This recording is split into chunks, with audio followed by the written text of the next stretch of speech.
Hey, hi, hello. Look at this butt. Look at him. Rude. Go on, lay down. I don't know if this window is working. It's all downhill from here. Hey, hi, hello, welcome or welcome back to my channel. My name is Jess. This is anticipated releases for 2024. I should not be keeping you here long because I don't have that many, because I don't read that many books. But I do have some, and I realize that a lot of them are sequels or books by authors that I've already read. Yeah, I don't think any of these are, there might be one author on here that I have not read from previously, and all of the rest of them, again, sequel or I've already read from the author. So not like I won't read anything else. Obviously, I'm very much a mood reader if you didn't know, but wow, I'm out of breath from Nigel. Hold on. I'm very much a mood reader. However, you'll see this in another video. I don't know the order this is gonna come out in, if it's already out or if you'll see it later, but talking in my goals video about how I want to approach my spending next year. And y'all know I love a beautiful book. I love Happy Mail. It helps me get something nice in the mail every month. But the beautiful gowns has gotten out of control. And so I have seen, there are many books that I have seen their covers that are supposed to come out next year that I'm like, ooh, that looks like it could be good. And my only basis is that the cover is beautiful. So I have put none of those books on this list. Does not mean that I will not read them, but I really have got to reel it in because I'm spending a lot of money and not getting a lot of quality for what I'm spending. And I'm tired of it. I obviously talked about this in many videos. I have at least 3 now, 2 talking about beautiful gowns directly, and another one responding to an article that was written saying that TikTok has turned publishing into fast fashion. So I have a lot of thoughts around that and how publishing has changed, and their focus has really shifted, to me it seems, in the physical appearance of books and marketing and really like hyping up tropes and things, and not on the quality of the book inside. So hopefully by focusing on books that are in a series that I already enjoy or by an author that I liked something from previously, I'll have a better, well, 1, I will most likely actually read these, and 2, I will have a better time since I already knew that I enjoyed something from them previously. So enough of that. I will...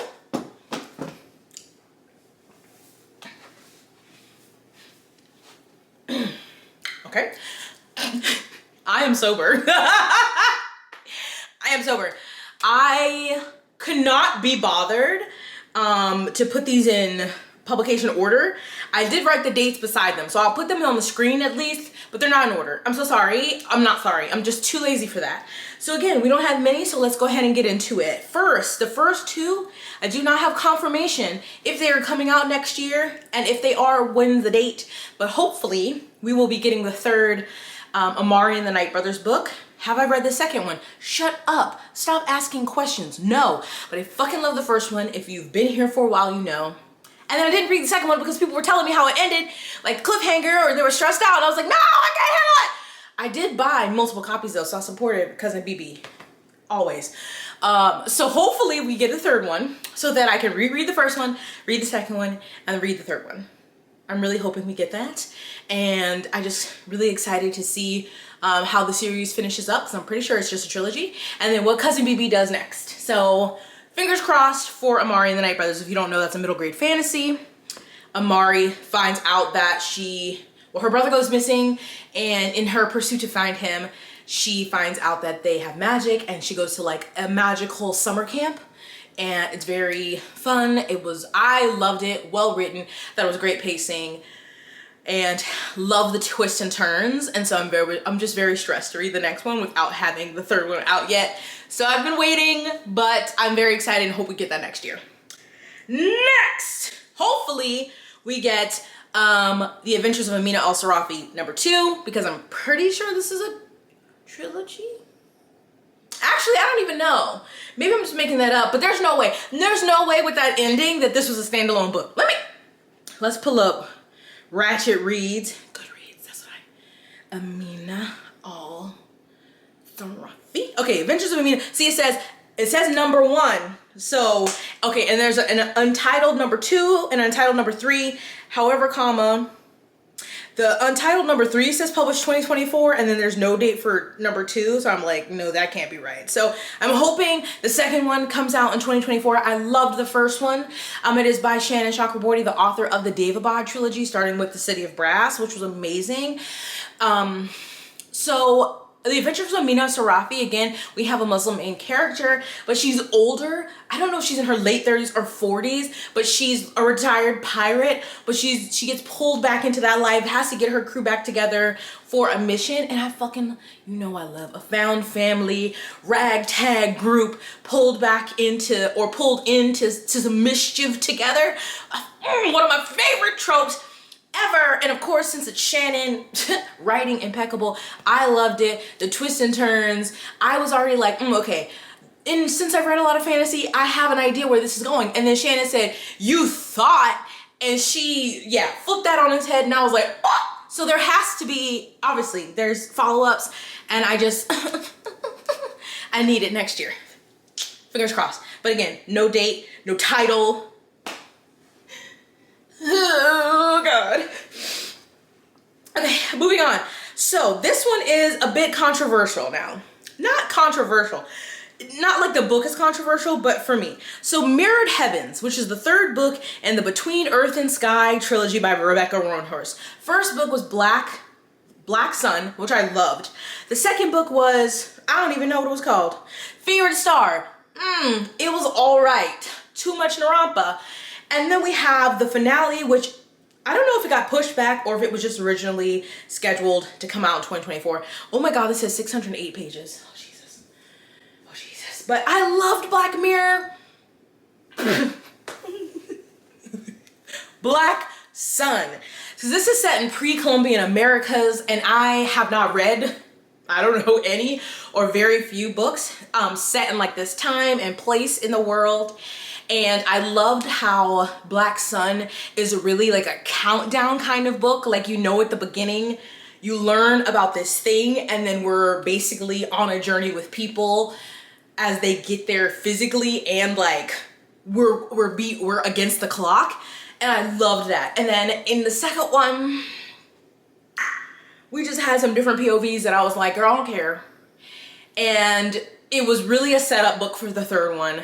And so, to be honest, I don't remember a lot of what happened in the second one, so I might have to re-listen to that. But god damn, if I could listen to the wrong.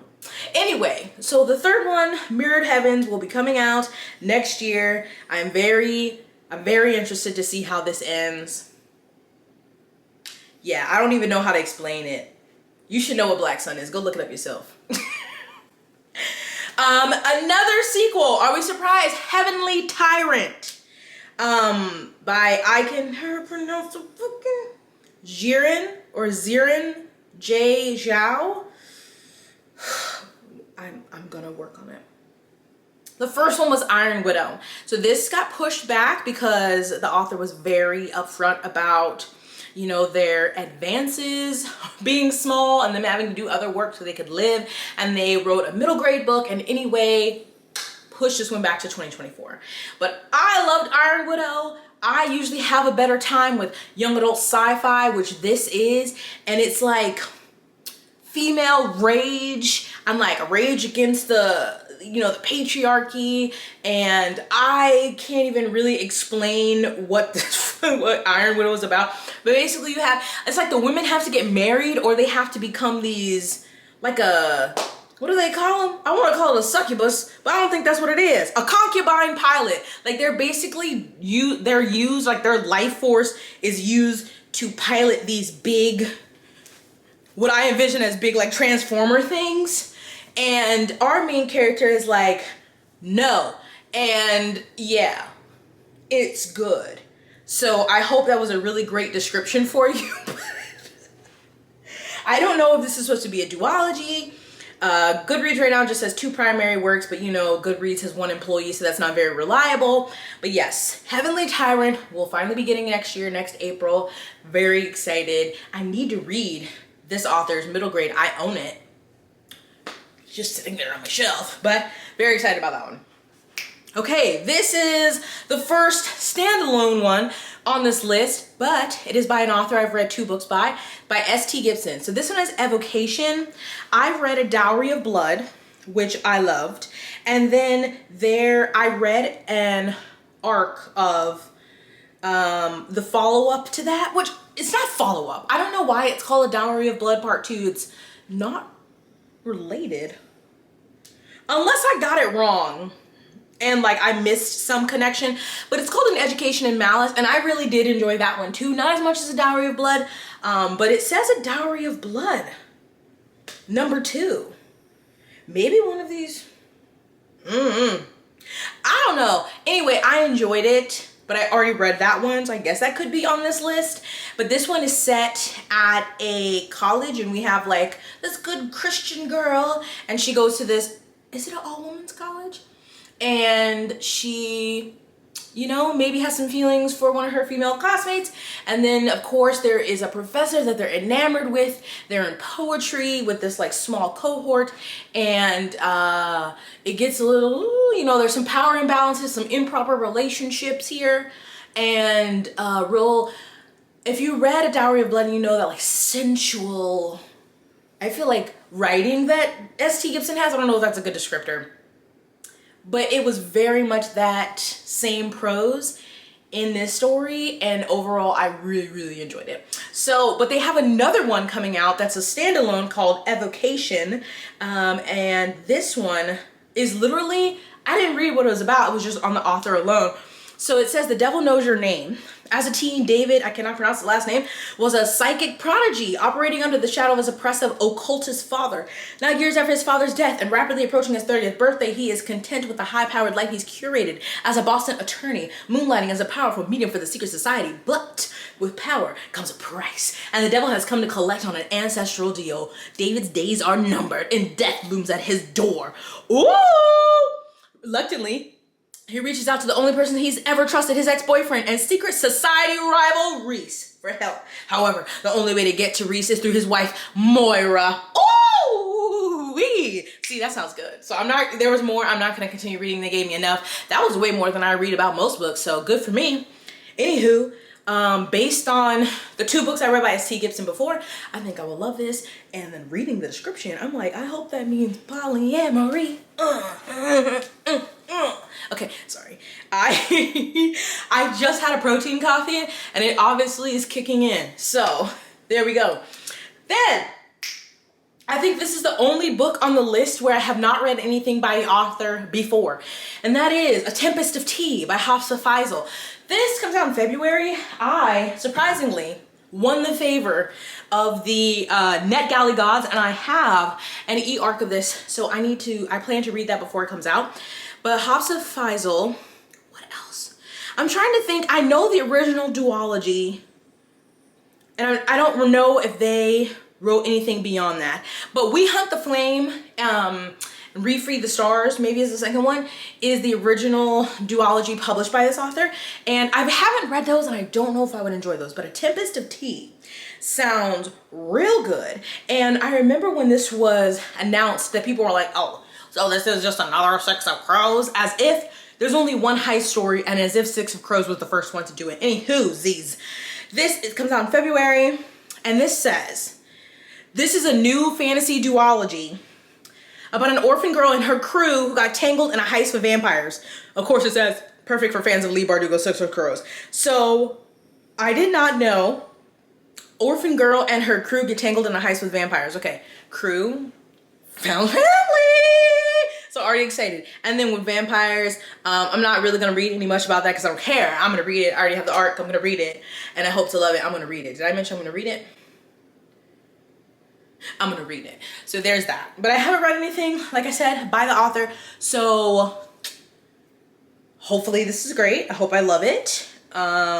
We love to see it. Amen. And next, now I know you might be like, Jessica, why would you do this? Because I can, and mind your business. So Allie Hazelwood, who we know I have an interesting relationship with. I haven't, maybe I only read 2 books. Did I read 3? So Allie Hazelwood had the breakout hit, whatever that book was called, I already forgot it. Okay, I've only read 2. The Love Hypothesis, which y'all know I did not like. And no, Mara, it does not have anything about me hating on the itty bitty titty committee, because I want to be in that committee. I want to be the queen of that committee, okay? Ain't got nothing to do with that. I hated that book. But then I read Love on the Brain, and I actually really enjoyed that book. I gave that book 4 stars. I said like 3.5 round up to 4. But it was very shocking for me after reading The Love Hypothesis. But any hoozy doozy. She's come out with more books. They're very, very similar. I have no interest in those. However, next year, in February, February is eaten, okay? She has a book coming out called Bride, which is a paranormal romance. And I feel like with her style of writing, this could work really well for her. So we have a vampire bride and an alpha werewolf. And so let's see. Misery Lark, what a terrible name. The only daughter of the most powerful vampire councilman of the Southwest is an outcast. Her days of living in anonymity among the humans are over. She has been called upon to uphold a historic peacekeeping alliance between the vampires and their mortal enemies, the Wares. And she sees little choice but to surrender herself in the exchange again. So obviously this is a romance between a werewolf and the vampire bride. And I don't know, this could work really well. It also could be terrible, but I'm going to give it a go. I will say I already know it's too long, 416 pages. 350 should be the max, but I'm still going to give it a go and see how it goes. You know what I'm saying? Another one, we're back to it's not a follow-up, but it is by the same author of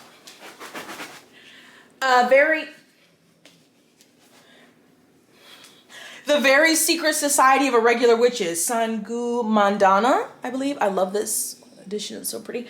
A Witch's Guide to Magical Innkeeping, which already sounds delightful. If it's anything like the first book, I'm gonna fucking love it. Cozy fantasy romance.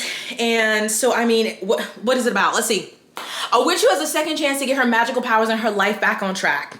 So, like, whatever else there is. Let's see. It says Sarah Swan was once one of the most powerful witches in Britain. Then she resurrected her great aunt Jasmine from the very recently dead, lost most of her magic, befriended a semi-villainous talking fox, and was exiled from her magical guild. Now she, slightly reluctantly and a bit grumpily, helps Aunt Jasmine run an inn in Lancashire, where she deals with her quirky guest shenanigans, tries to keep the talking fox in check, and longs to the magical future she lost. Okay, like, come on. I was already gonna read it, but we have a magical talking fox, and we bring in aunties back from the dead. I love this, and I have a feeling it's gonna be great. So, and it's fucking cute. The cover. I know we're not focusing on that, but it is fucking cute. Okay? Yet again, another author that I've read before and love. We have Catherine Arden. Something that many of us have been awaiting since the Bear and the Nightingale trilogy was complete. Although she does have a middle grade series I read the first one of that I did like. But I loved the Winter Night trilogy with the Bear and the Nightingale is the first book. But this new book that's coming out in what? February? We eat it in February! Sorry, it's called The Warm Hand of Ghosts. I also got the e-arc from NetGalley. I don't know what's going on, but they is happy with me right now. They is happy with me right now. So this, do I know what it's about? Again, no, it's based off the author's name alone. And this is during the Great War. A combat nurse searches for her brother, believed dead in the trenches despite eerie signs that suggest otherwise. So this is 1918. And a field nurse was wounded, discharged from the medical corps, leaving behind her brother still fighting in Flanders. Now she's home in Canada and receives word of Freddie's death in combat along with his personal effects, but somehow that doesn't make sense. Determined to uncover the truth, she returns to Belgium as a volunteer at a private hospital. And then she hears about haunted trenches, a strange hotelier whose wine gives soldiers the gift of oblivion. Could Freddie have escaped the battlefield only to fall prey to something or someone else? So, yeah. I hope again to read this one before it comes out in February since I have the e-arc. I have high hopes. I love the Bear and the Nightingale trilogy. The writing. So this just sounds like I'm already an interesting premise, but again, I really loved her writing, so I'm really hoping it's a winner. I'm wanting all of these to be 5 stars. I'll accept 4. It's fine. Sorry. I don't know. That coffee was like, and then this one, now, these last 4. So So this one is Emily Wilde's Map of the Otherlands. It comes out January 16th. I read the first one. It was Emily Wilde's Encyclopedia of Fairies or something like that. And I'm torn because I did not love it as much as I was going to. It started out really strong for me. Then it started to kind of fade. And I was like, I think this needed a little bit. Either, I feel like it both needed to be shorter, but also have a little bit, like the parts that were cut out, maybe not shorter. It just needed to have some parts cut out and more development of other things put in there and like whatever. But like, I liked it. I didn't love it. But I'm curious about this continuation because it is a, you know, it's following directly from the first one with the same main characters. And so I'm intrigued enough. I won't buy it, but I don't know. I don't know if I requested it on NetGalley, but I definitely want to read it. It comes out in January. So I'm interested enough that I want to read it to see if maybe this one has the missing pieces that I wanted from the first one. So yeah, I'm gonna give it a go. We're gonna see. Also, the Atlas Complex by Olivia Blake. Now, I've read the Atlas 6 and I really did enjoy it. I know a lot of people didn't. I know it got really hyped on TikTok, whatever. I liked it, okay? Did I read the second one? The Atlas something? No. The Atlas Paradox, look, it's right here. No. But now that this one is coming out in January. Now this motivates me. I need to reread the first one. I need to read the second one. And then I have the finale. Like I don't know. There's just a motivation about getting to a book when you know it's finished, you know? Cause like when I just got the second one and I don't know when the third one's gonna come out, that's stressful for me. And you know, it's hard because it's like you want to support authors, right? So the series does get finished, but don't worry, I have 2 copies of this one, so I support her just like I did with Cousin BB. Okay, I didn't read the second one, but now that the third one is coming out, I'm ready. Yeah.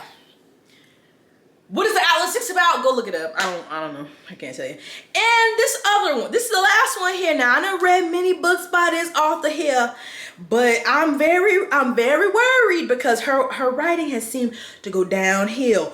Okay, here's our baseline, right? Let's say this is Grisha. Six Across the Crooked Kingdom is up here. It's beyond here, but to stay in the frame, right? Six Across the Crooked Kingdom here. Then we came to Grisha number 4, which is what it should be called. What's it called? King of Scars. And then we had Ninth House. Okay? So I don't know. I don't know where I don't know if I can trust her, but I'm gonna try. I'm not gonna buy it. But I'm gonna try it. And this new one is called, well, where the goddamn book at? Goddamn. Shit. How many books she ain't got that many. The Familiar. So, Ninth House, which was her foray into adult, and it was a boo for me. Of course, I didn't read Hellbent, so this is another adult one. Okay, 400 pages, that's respectable. So this says, historical fantasy set during the Spanish Golden Age. In a shabby house on a shabby street in the new capital of Madrid, Luisa uses scraps of magic to get through her day of endless toil as a scullion. But when her scheming mistress discovers the lump of a servant cowering in the kitchen is actually hiding a talent for little miracles, she demands Lucia or Luisa? I don't know how to say that. Lucia? Maybe I'm saying it wrong.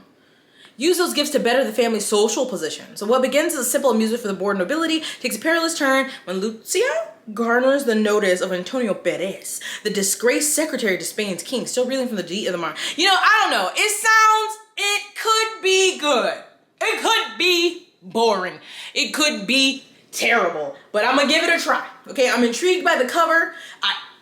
I know.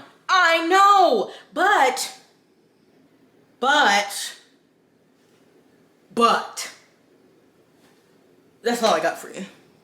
I'm gonna give it a try.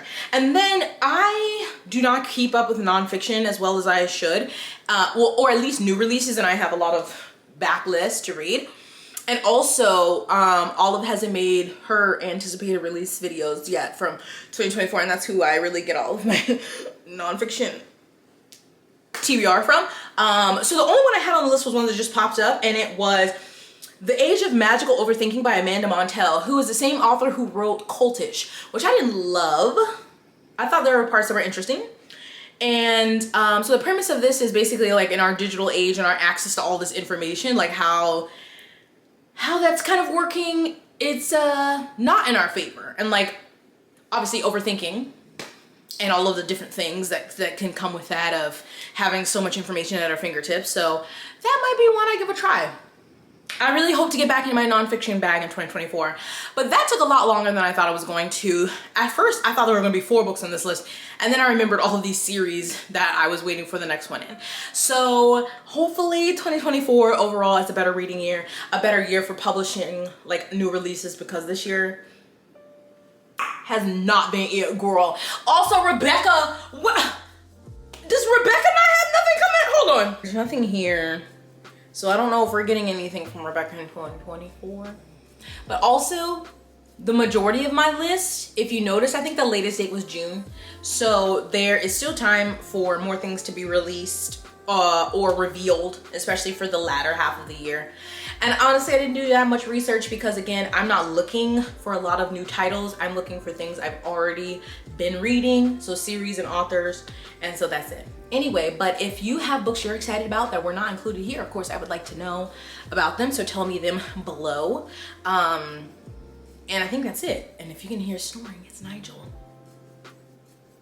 My sheets are in the wash. Well, these are new clean sheets on here, but my bed is not made. Do not judge me, but I'm gonna show you them because they look so cute.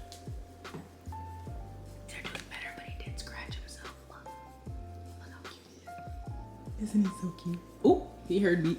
Oh, sorry, Diddy. Hey, thanks for watching. Stay hydrated, moisturize, sunscreen. I will see you in my next one.